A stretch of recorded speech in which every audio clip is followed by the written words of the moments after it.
खून करून पसार होण्याच्या तयारीत असलेल्या आरोपीला तात्काळ अहमदनगरमधील कोतवाली पोलिसांनी बेड्या ठोकल्यात।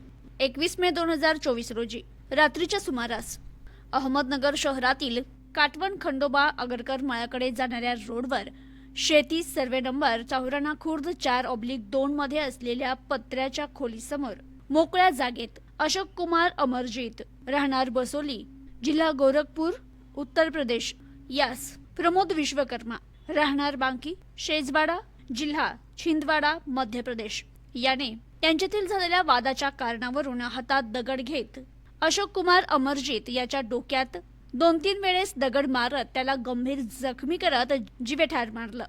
या घटनेची फिर्याद दाखल करण्यात आली होती। घटनेची माहिती मिळताच शहराचे उपविभागीय पोलीस अधिकारी अमोल भारती यांच्यासह कोतवाली पोलीस स्टेशनचे पोलीस निरीक्षक प्रताप दराडे यांनी घटनास्थळी भेट दिली।